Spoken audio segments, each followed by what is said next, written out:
Hola, buen día, ¿cómo están? Para quien ve por primera vez estos videos, soy Javier Vargas, un ilusionado, un enamorado de lo que es el desarrollo humano, la superación personal y todo lo que tiene que ver con esas potencialidades que tenemos como seres humanos, que muchas veces ni siquiera nos damos cuenta de todos esos potenciales y capacidades que tenemos.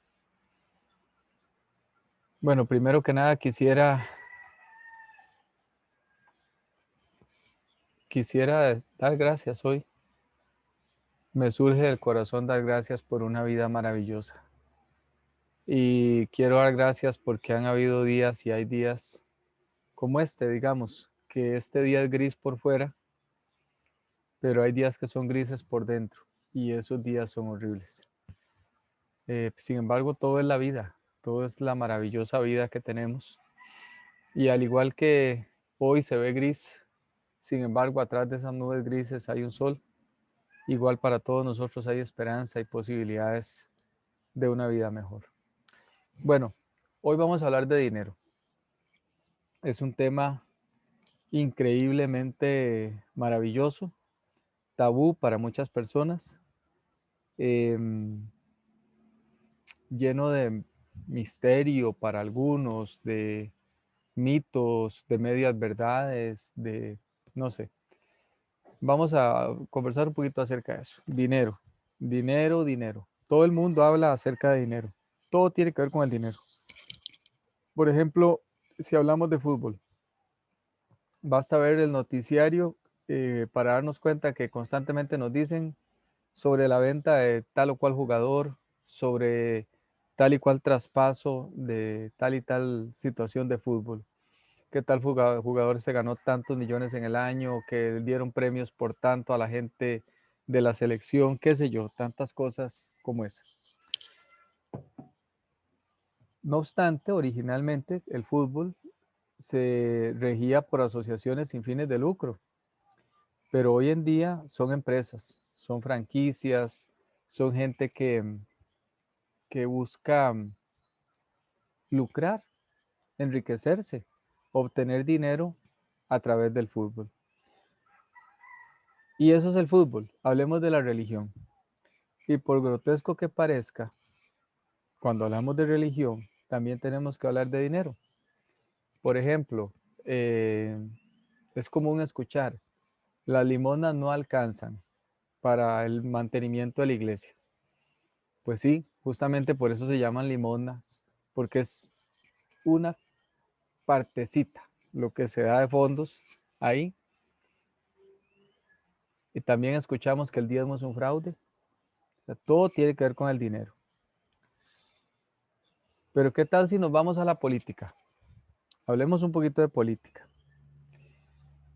Resulta que nuestros conciudadanos, aquellos que nos representan en los diferentes poderes de la República, han renunciado a sus ingresos, a sus dividendos, qué sé yo, a sus ganancias a partir de las actividades que realizan como empresarios o como profesionales exitosos para dedicarse a servirnos a nosotros como país en forma totalmente desinteresada y altruista.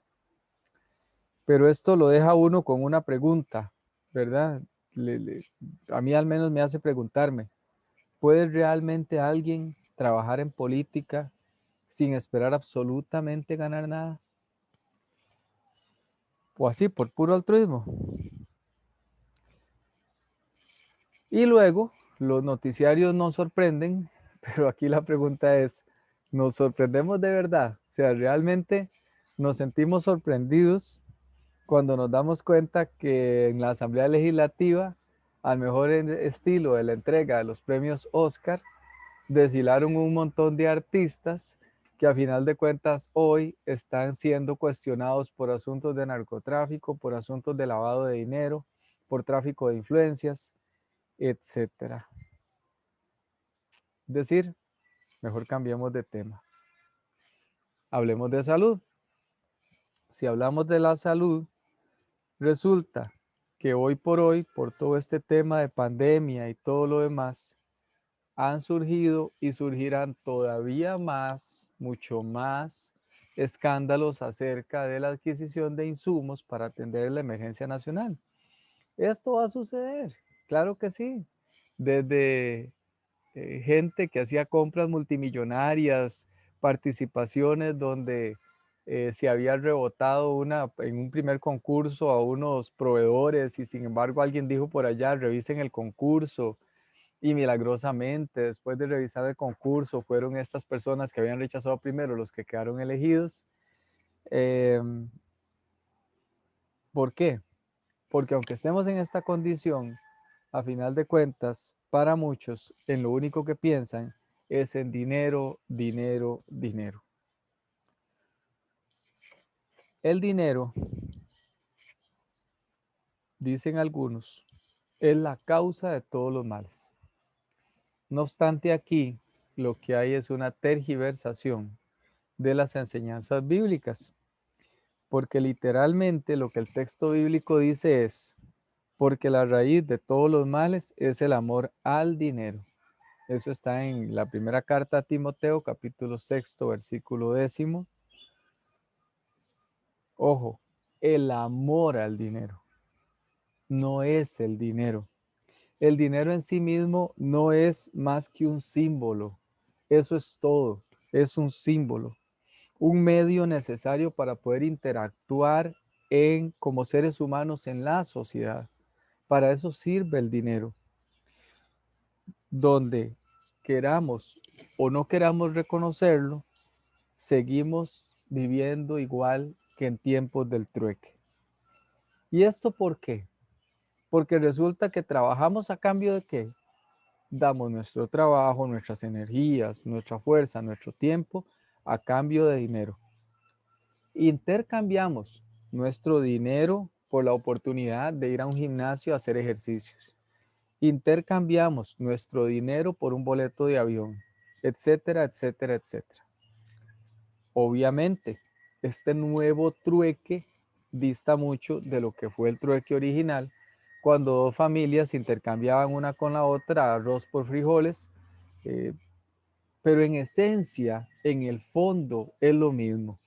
¿Okay? Simplemente que ahora el medio más simple que todo el mundo entiende se llama dinero, pero es un símbolo. Ahora, el dinero realmente no existe.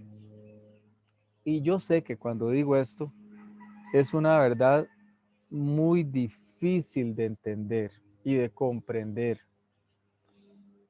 ¿Por qué? Porque hemos sido adoctrinados, hemos sido enseñados a endiosar el dinero, a idolatrar el dinero. Le hemos elevado un altar, le hemos elevado un altar en un monte alto de nuestro ser y le hemos estado quemando incienso, el incienso de nuestras vidas en su honor, a ese Dios dinero, dueño y señor de nuestras vidas. Tan inexistente, tan irreal, pero tan atractivo, tan seductor, cuánto no podemos hacer con dinero. De cuántas cosas no podríamos salir avante con dinero. Qué inversiones no podríamos realizar. Paseos que nos podríamos dar. Comidas que podríamos tener. Pero también vicios que podríamos complacer. Juegos de azar que podríamos participar. Casinos que podríamos visitar. Dinero. El Dios dinero. Cuando era un niño, hace mucho tiempo, junto con mis amigos aquí del barrio, jugábamos algo que le llamábamos cigarretes. Los tales cigarretes o los billetes eran paquetes de cigarrillos de cajetilla suave, eran los mejores, que se desarmaba la cajetilla y se doblaba muy bien dobladito y quedaba sí, algo pues que parecía un billete. Y resulta que estos billetes los guardábamos y eran para nosotros los famosos billetes o cigarretes eran algo sumamente importante. Entonces, yo recuerdo haber andado los bolsillos llenos de billetes, claro que sí, de billetes de cigarretes, de cajetillas de cigarros. En aquel entonces, les hablo de los 70s, las cajetillas de cigarros obviamente no tenían toda esta dinámica que tienen ahora de imágenes que pretenden, em, que pretenden inhibirnos del consumo de tabaco, que por cierto uno no comprende cómo gente tan inteligente que está atrás de todo esto no comprende que al cerebro no se le puede decir que no, porque al cerebro no le gusta la palabra no. Entonces, mentira que eso inhibe el consumo del cigarro. Mentira. La gente sigue viendo aquella imagen que no le gusta de unos dientes dañadísimos o de unos pulmones malísimos, pero lo deja pasar y sigue fumando. Bueno, pero eso es otro tema. El punto es que en aquel entonces esto no existía. Entonces, encontrarse un paquete, por ejemplo, de Viceroy o de Emu era bellísimo, bellísimo. Tengo, por ejemplo, perfectamente en mi mente la imagen de este paquete Emu, hermosísimo. Emu es un ave y entonces este paquete tenía esa ave al frente, era como verde o turquesa, me parece, bello, lindísimo. Tener un billete de esos equivalía como a tener ahora 50,000 colones en términos de nuestros juegos de niños. Muy bien. No así un derby o un delta. No, eso era demasiado corriente. Como 5 colones de hoy. Eso no valía la gran cosa. ¿Ok? Era habitual entre nosotros, entre la pandilla de compañeros, hacer negocios con esos billetes. Intercambiarlos, negociarlos por alguna otra cosa. Quizás, muy posiblemente, si a mí un adulto en ese entonces me hubiera dicho, tome Javier, le voy a dar 1,000 colones. Y gente, 1,000 colones en los años 70 eran una fortuna, un dineral. Y si esa persona me hubiera dicho, tome, le doy 1,000 colones y usted me da su fajo de billetes de cigarretes, yo posiblemente no se lo hubiera dado. ¿Por qué no se lo hubiera dado? Porque era demasiado valioso para mí, demasiado valioso. Este es uno de los ejemplos más coloridos que se me ocurren para demostrar que el dinero realmente no existe.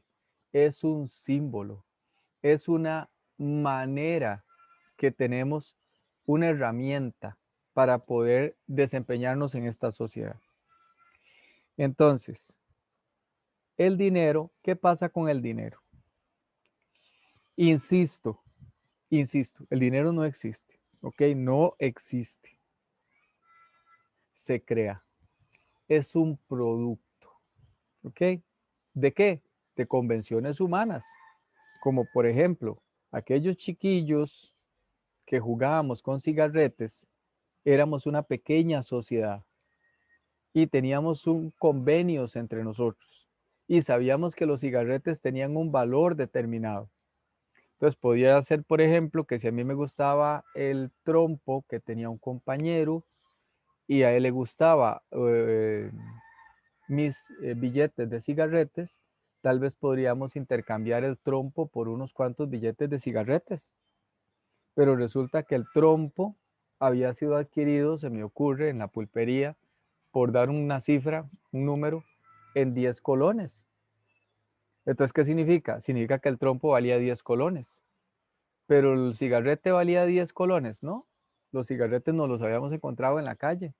Habíamos juntado la cajetilla y la habíamos doblado. Ese es todo el trabajo que habíamos hecho. Juntar la cajetilla, doblarla bien, desarmarla bien y convertirla en un billete. Sin embargo, cuando yo intercambio ese billete o esos billetes por un trompo, estoy haciendo una transacción real, un trueque verdadero. Algo que en teoría no valía nada, como eran los cigarretes, por algo que sí tenía valor, como era el trompo. Pero ambas cosas en la sociedad de mi pandilla, con mis amigos, con mis compañeros de juegos de aquel entonces, tenía un valor. Es lo mismo. En términos de la sociedad entera, completa, eso es exactamente lo mismo. ¿Ok? ¿Por qué? Vamos por un momento a 1982, en el tiempo del recordado presidente Rodrigo Carazo Odio, quien para algunos fue un héroe y para otros fue un villano. En aquel entonces, el dólar pasó de valer 38 colones, perdón, en 1979 a 37 colones en 1982. ¿Ok? Y para que se entienda todavía mejor el contexto, eso significa que un importador, un exportador, alguien que realiza ventas al extranjero, que tenía una venta, se me ocurre, por 1.000.000 de colones o ingresos por $1.000.000, perdón, $1.000.000. En 1979, ese $1.000.000 le representaba 8 millones de colones. En tanto que en 1982 le representaba 37 millones de colones. ¿Lo ven? 8 millones de colones, 37 millones de colones por el mismo $1.000.000. El mismo. ¿De dónde surgieron los 29 millones de diferencia? Surgieron de la crisis de la moneda que vivía nuestro país. Aparecieron, se crearon por las diferentes condiciones que estábamos viviendo en ese momento. ¿Y qué pasa cuando un país como el nuestro no es capaz de cubrir sus gastos? Cuando un país como el nuestro no es capaz de cubrir sus gastos, se endeuda. Y hay varias maneras de endeudarse. Una de esas maneras de endeudarse es emitiendo dinero.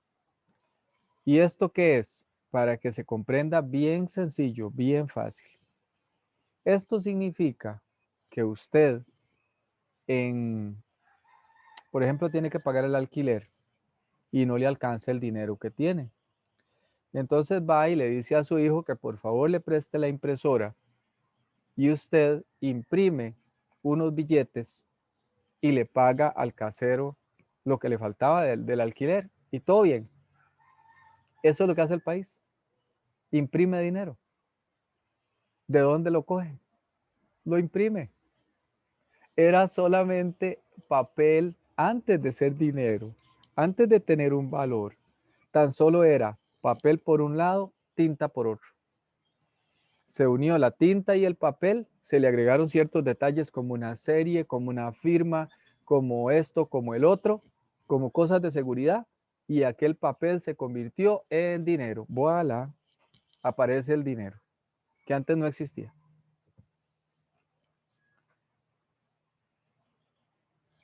Pero si esto aún no te convence de que el dinero no existe, que no es real, ojo, que no es real, pensemos en el origen del dinero. Cuando el dinero como lo conocemos, es decir, monedas y billetes, nacen, surgen o se crean a partir de algo real. Ejemplo, usted tenía un lingote de oro, iba al banco, depositaba el lingote de oro y a cambio te daban un papel que decía que usted era dueño, por ejemplo, de $1.000, que era dueño de un lingote de oro que valía $1.000. ¿Ok? Así nació. Ya luego, por convencionalismos, aquella persona que tenía los $1.000, de ahí ocupaba separarlo en 10 pedacitos más pequeños. Entonces se hicieron 10 pedazos más pequeños, que eran billeticos de $100. Pero uno de esos billetes de $100, alguien ocupaba separarlo en pedacitos más pequeños. Entonces se hicieron billeticos de $1. Ejemplo, ¿verdad? Por dar un ejemplo. ¿Por qué? Porque se ocupaba ser funcional, porque se ocupaba tener un lenguaje común en la economía. Y el lenguaje común en la sociedad y en la economía es el dinero, cualquiera lo entiende. Muy bien, pero resulta que conforme se iba creando dinero, monedas, billetes, etcétera, aquel fondo real que respaldaba el dinero cada vez se hacía más pequeño en relación a la cantidad de dinero que realmente circulaba. Veamos un ejemplo. La Reserva Federal de los Estados Unidos reportó un oro por 8.133 kilos. Es decir, eso tiene la Reserva Federal casi una tonelada de oro de los Estados Unidos. Sin embargo, el año pasado circularon en Estados Unidos 15.300 millones de dólares. Si tomamos esos 15.300 millones de dólares y los dividimos entre lo que vale un kilo de oro actualmente, que un kilo de oro vale 60.000 dólares, tenemos 244.000 toneladas de oro. Es decir, esa cantidad de dinero que circuló el año pasado en Estados Unidos se equivaldría a 244.000 toneladas de oro. Sin embargo, ¿cuántas toneladas tiene la Reserva Federal de Estados Unidos? Menos de una tonelada, 8.000 kilos. Entonces, ¿qué pasa con el resto de toneladas de oro que debieran estar respaldando el dinero? No existen. Obviamente, un kilo de oro de la Reserva Federal de Estados Unidos es algo sumamente valioso, sin duda alguna.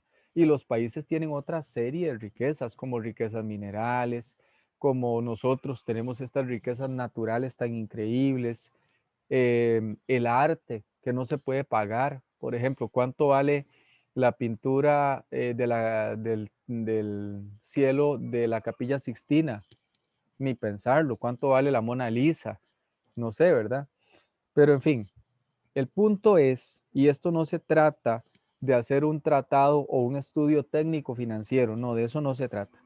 Tan solo quiero que por favor juntos expandamos nuestra conciencia acerca del dinero, ¿ok?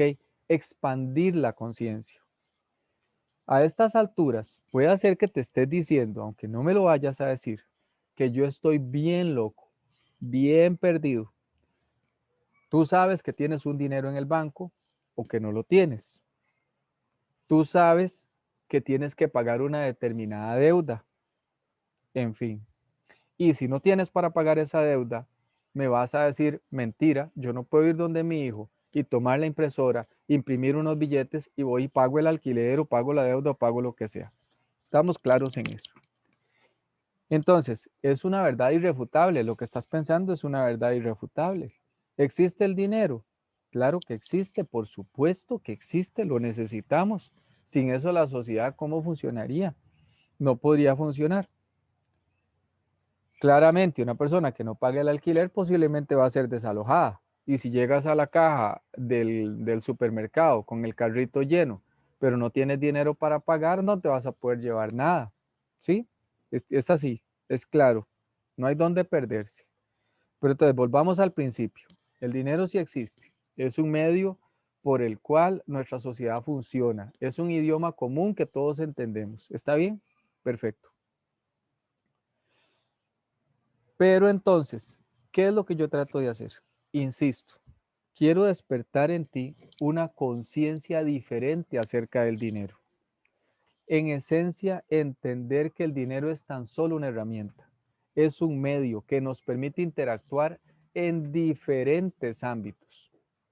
Pues quizás así se nos caiga la venda de los ojos y podamos ver que los medios de comunicación, los contenidos de las redes sociales, etcétera, la educación pública, la educación privada y las redes sociales, etcétera, todo lo que usted quiera, funcionan en conjunto, en alianza, en coalición. ¿Para qué? Para hacer de nosotros gente totalmente dependiente del dinero, totalmente dependiente del dinero.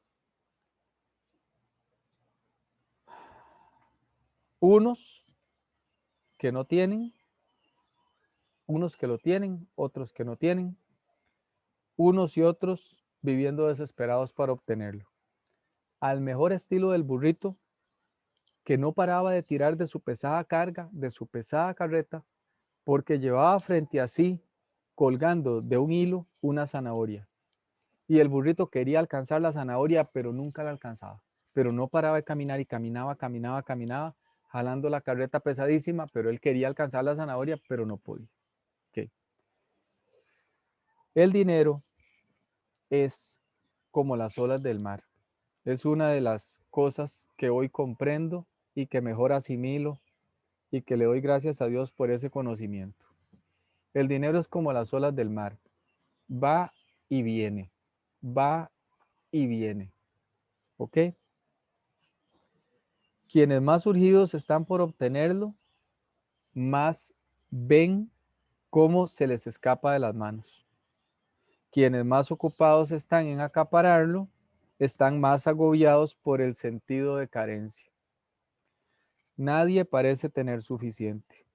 El pobre nunca tiene suficiente pobreza y el rico siente que aún no tiene suficiente riqueza. Tanto ricos como pobres padecen la misma enfermedad, la misma situación, apego al dinero, llorando unos por no tener suficiente y otros lloran por no tener más. Todos en lo mismo, la misma situación. Mire, tal vez usted o yo nos quejemos de no tener dinero, ¿ok? Nos quejamos de no tener dinero. Yo le voy a proponer un negocio, hagamos un trato. Yo le propongo a usted comprarle una de sus piernas, ¿sí? Una, cualquiera, derecha, izquierda, usted elige, ¿ok? ¿Cuánto vale? Dígame cuánto vale una de sus piernas. O bien, véndame uno de sus ojos, cualquiera. No importa que tenga por ahí una cataratilla, se lo compro. Póngale un precio, dígame cuánto vale uno de sus ojos. O qué tal si me vende su cerebro. Claro, tendrá que dejarle el dinero de herencia a alguien porque no lo va a poder usar. Pero me vende su cerebro, sí, porfa. ¿Cuánto vale? ¿Cuánto vale su cerebro? Ok, muy posiblemente, ¿verdad? Salvo algunos casos muy desesperados que no venden las uñas porque nadie se las compraría, ¿verdad? Nosotros no haríamos semejante negocio y diríamos, no, usted está loco, jamás. Mis miembros, cada una de las partes de mi cuerpo valen cualquier cantidad, es incalculable el valor de mis miembros de mi cuerpo. Entonces la pregunta, ¿eres realmente carente? ¿Eres realmente pobre? ¿Realmente lo eres? Entonces, ¿dónde radica la verdadera pobreza? Ya lo sabes, ¿cierto? Está en nuestra mente. Son nuestras ideas acerca del dinero las que nos tienen en el lugar en el que estamos. No tiene que ver el lugar donde nacimos, no tiene que ver nuestros padres, los trabajos que hemos tenido o si hemos ganado o no la lotería. Son las ideas torcidas y enfermizas acerca del dinero las que nos empobrecen realmente. Lógicamente, mucho tiene que ver el ambiente donde nos desarrollamos, pero no por el ambiente en sí mismo, sino por las vivencias que nos tocó compartir. Entonces, por ejemplo, tuvimos padres que tal vez se quejaban constantemente de la falta de dinero. Su respuesta habitual era no hay. Se quejaban de los precios, del alto costo de la vida, hablaban del vecino comerciante ricachón, que era un grandísimo ladrón. Escuchamos con temor decir que es más fácil pasar un camello por el hueco de una aguja que un rico entrar al cielo. Vimos cómo nuestros padres o familiares cercanos vivían endeudados. Nos tocó quizás más de una vez salir a la calle a decir al polaco, mire, dice mi mamá que no está. Ajá. Lo cual se terminó convirtiendo en creencias limitantes que hoy en día resuenan en nuestra mente, no siempre de forma tan consciente. Algunas de esas creencias. Pobre naciste, pobre te quedarás. El dinero no crece en los árboles. Los ricos se van al infierno. El que nace para maceta del corredor no pasa. El dinero cambia a las personas. Comprar a crédito es la única forma. Yo no puedo ahorrar. No me puedo dar esos lujos. Los ricos ya están completos. Conozco perfectamente ambos lados de la moneda. Los conozco. Sé lo que es no tener dinero para ir al colegio y tener que pedirle prestado al tío más avaro de todos. Y tener que irme a llevar el color, como dicen, de pedir prestado. Sé lo que es que me pagaran en la fábrica un viernes y el lunes tener que pedir prestado para ir a trabajar. Sé lo que es comprar a crédito y haber podido pagar con muchísimas dificultades. Sé en pocas palabras lo que es ser un pelele, un don nadie, sin ni siquiera una cama propia. Pero también conozco la riqueza y la abundancia en su máxima expresión. ¿Por qué? Sé lo que es tener un negocio próspero, dinero en el banco suficiente como para no preocuparme de que en el súper me vayan a rebotar la tarjeta cuando voy a pagar o cuando voy a llenar el tanque de gasolina o para comprar una receta médica de algo que necesite o para llevar una de mis hijas al doctor, en fin. Sé lo que es gozar de ciertos lujos, como por ejemplo degustar una de las comidas más caras del menú. Me encanta de vez en cuando darme esos lujos. O un hotel de clase alta, donde en buena teoría no debieran ir pobres, ¿verdad? Porque así es nuestra sociedad. En fin. Pero en ambas situaciones, en las dos, supe lo que fue sentir alegría, tristeza, depresión, ilusión, infelicidad y dicha. En ambas. En mi caso, y es algo de lo cual doy infinitas gracias a Dios, se dio un cambio de conciencia en la manera de percibir el dinero. Y es justamente lo que anhelo que suceda contigo y con cualquier persona de cualquier lugar que vea este video. Y el cambio empieza justamente por sentirte dichoso, justamente en el punto en el que estás, aquí y ahora, con poco o con mucho, con ninguna o con muchas deudas, independientemente a todo esto. Siéntete dichoso de ser quien eres y lo demás vendrá por añadidura. El cambio solo exige de ti una condición, solamente una, y es que compartas con otros el milagro. Esa es la condición. Para concluir, aquí hay unas pistas que te podrían ayudar a despertar en cuanto al dinero o para que tú ayudes a otros a despertar en cuanto al dinero. 1. Revisa tus creencias limitantes acerca del dinero. Honestamente, si es necesario, escríbelas. ¿Qué pienso acerca del dinero? ¿Qué pienso? 2. Sé bondadoso y generoso con quienes menos tienen. Abrirte a los demás.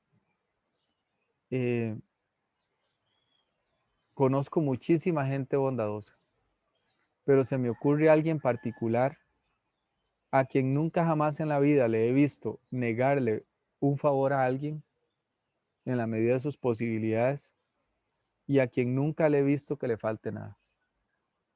3. Respeta el dinero. ¿Eso qué significa? No lo malgastes, pero tampoco lo acapares. Esta es una de las cosas más difíciles, de las que más me ha costado, porque he sido un grandísimo despilfarrador toda la vida, de las más difíciles.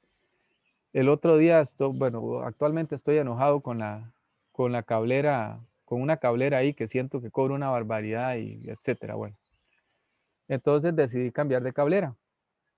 Ya llamé, pero las cosas no me salieron como pensaba. Entonces, lo que en otro tiempo hubiera hecho era inmediatamente decirle a la cablera, sí, venga, y me instale el cable la otra semana, y a la otra cablera le hubiera dicho, vea, ya venga, recoja los aparatos, ya no voy a trabajar más con usted, etcétera.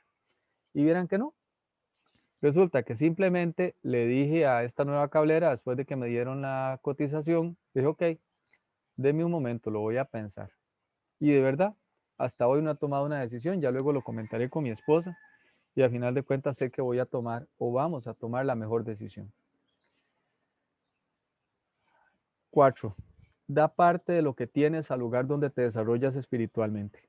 Y no me refiero a limosnas. Usted sabrá cómo lo hace. pero no son las migajas, no son las sobras de la mesa, no. Es que usted no sería quien es si no fuera por un poder superior que lo sostiene y por un poder superior que se manifiesta en su vida, entre otras muchas cosas, donde usted crece espiritualmente. 5. Si tienes dudas o estás en problemas financieros, busca ayuda. Hay maneras, hay formas. Hay gente que da capacitaciones. Si a mí mismo cualquiera me puede escribir o lo que sea, puedo ayudarle a que se oriente un poquitito, lo que sea. Sobre todo, tal vez, a contarle sobre mis errores y quizás de esos errores pueda aprender. Finalmente, de una cosa estoy seguro. Si un loco como yo ha podido tener un despertar acerca del dinero, tú también lo puedes tener. Que Dios te bendiga. Muchísimas gracias por estar acá. El otro viernes, si Dios lo permite, nos vemos a las 8 de la mañana y a las 7 de la noche vía Facebook Live. Muchísimas gracias. Bendiciones.